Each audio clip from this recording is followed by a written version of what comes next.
I'm Alexander James. I'm 26 years old. I'm a fashion model. I'm a singer.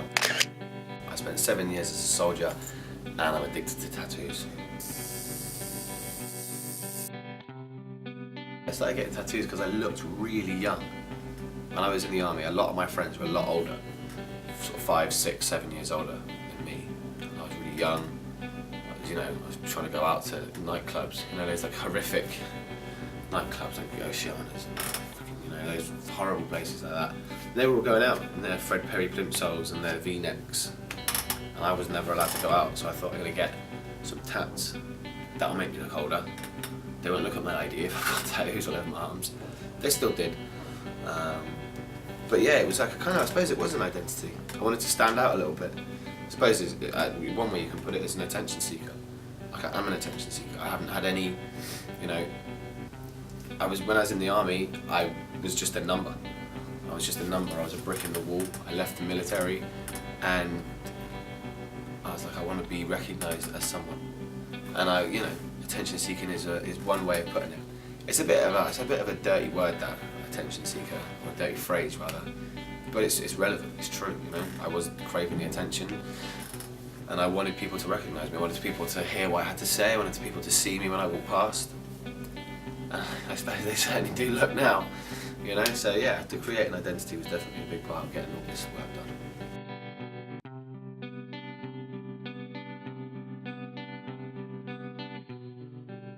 Okay, so the tattoo I have on my throat is probably one of the most meaningful to me because it symbolises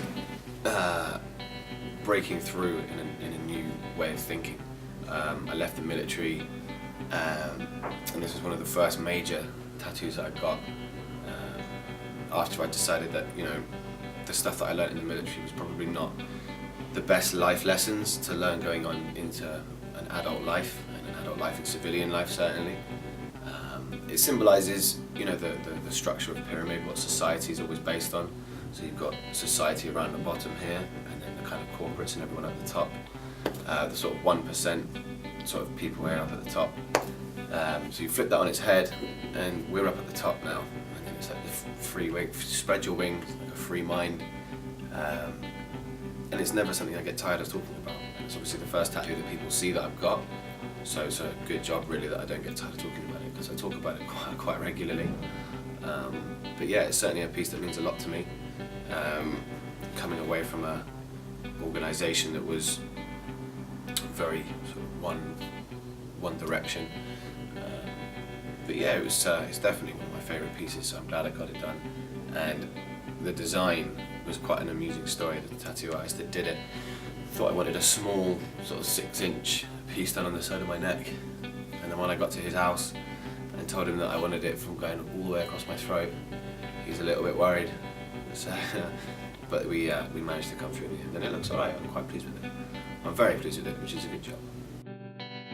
I left the military and I did a lot of bad things, during and after I left the military. And this kind of represents who I used to be, the devil who I used to be. The devil that was inside me before is now on the outside. It's got the Roman numeral for 4. I was in the 4th Battalion of my regiment. So it kind of just represents that the person that was inside is now outside, and it's not something that I consider to be inside me anymore. It's kind of like a way of, in a way, it was a little bit like kind of, again, like another step forward in the right direction. I can see it on me every day and go, that person isn't inside me anymore.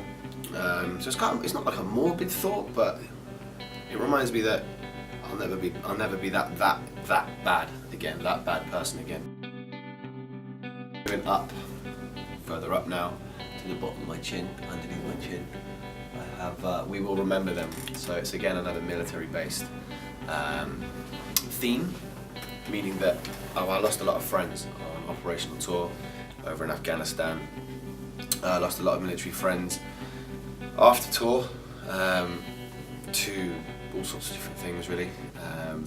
But like I say, these guys that I served with, they're more than brothers, they're more than friends, they're more than family. They're like, it's kind of like an indescribable bond that you have.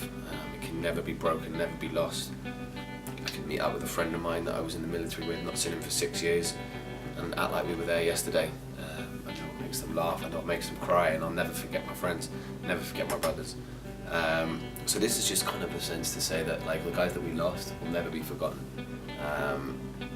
And it's in like a really obvious place, but also not so obvious. So if people are asking questions about it, about my chest, about all my other tattoos, and they're asking sensible questions and some questions that are like of genuine interest, and I can kind of reveal a little bit more of an intimate story as to what I've sort of been through on a much more personal level. Because I think these could be considered quite general.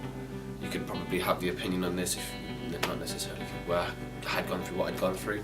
This is quite specific. This is quite intimate to my life, definitely. So We Will Remember Them Under My Chin is a very, very special one to me, definitely.